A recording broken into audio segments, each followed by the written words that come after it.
baay'ee ulfaataa ture beektaa.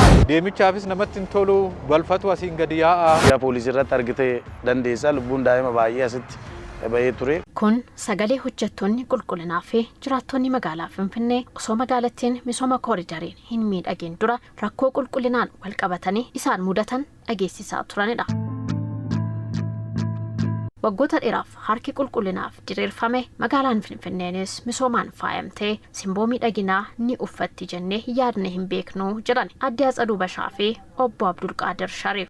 Tuubboorreetti bishaan gannaqaa turanii akka jirutti hundumaa qoraasharri bishaan irreetti namaa ture. Baay'ee rakkina guddaa ture. ቆሻሻዎች ፌስታኖች ምናምን ብዙ ቆሻሻዎች አለ naannoo kanatti balfa gosa adda addaatu gatamaa ture ani ergaan hojii qulqullinaa kanarratti bobba'ee waggaa 5 lakkoofseera khani naannoo kana waan addaati. Finfinnee qulqulluu hin taane keessatti jiraattonni waggoota dheeraaf jiraatan Finfinnee kaleessaa seenaafillee yaadachuun ulfaataa akka ta'e kan dubbatan Obbo Darajjee Bashaa, Obbo Lalisaa Gaaddisaa fi Aadde Maqdas Girmaati. Namni yeroodhaan hin dhibamne hin jiru. Qufaadha, har'as qufaadha, borus qufaadha, daa'imni yeroodhaan manuma yaalatitti harkisuudha ijoollee. Lagdi amma laalaa jirtu kun kanaa gadi balfatti gatamaa ture.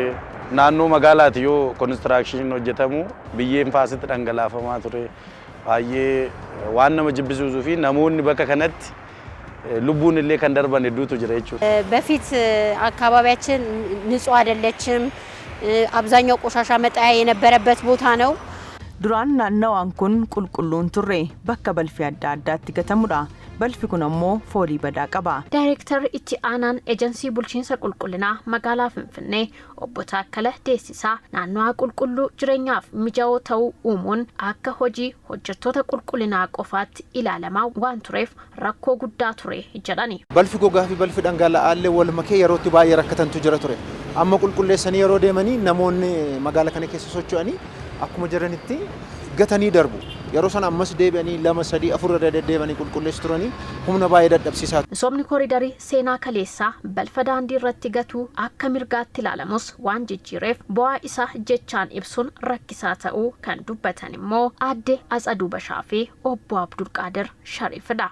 Galaaf jira namni akka duraan nu rakkisu. Maas duraan maas ingash deema maas hojii keetii miti hojjedhamu jedhaa turan.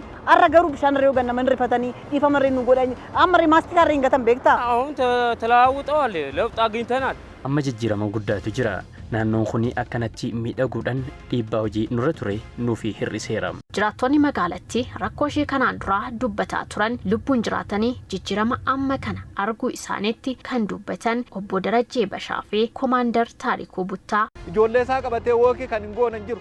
Amma ajaan dur jiru sun bade amma foolii gaariitu jira.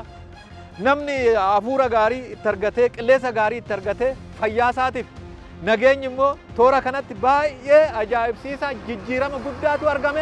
Duratti daandiin hin jiru daandiin suni karaa hundaanii kanatti ba'ee too hin argitu karaa hundaanii boota ittiin bishaan deemu hin jiru bishaan karaa tokkoon deema namni karaa tokkoon kanaafu amma ifa guddaa arginee jirra. Hojiin qulqullinaa magaalaa ammayyooftee fi dorgomtuu taate uumuu keessatti shoora olaanaa bahachaa jiraachus Director itti aanaan ejensii bulchiinsa qulqullinaa Finfinnee Obbo Taakkalaa Deessisaa himaniiru. Misoomni magaalattiitti hojjetame hubannoo jiraattota magaalattiis ammayyeessuu danda'eera kun bulchiinsa magaalattiinis cimee kan itti fufu ta'as jedhaniiru. Namni illee hubannaa gaarii qaba jechuudha. Hubannaa isaa immoo kan ittiin arginu namoonni illee nama gatu nama balfaa daandiirra buusu yoo arganii yerootti dutan yeroo gorsan kun sirrii miti jedhanii yerootti barsiisantu jira. Kun maal agarsiisa? Hubannaa mataasaa agarsiisa.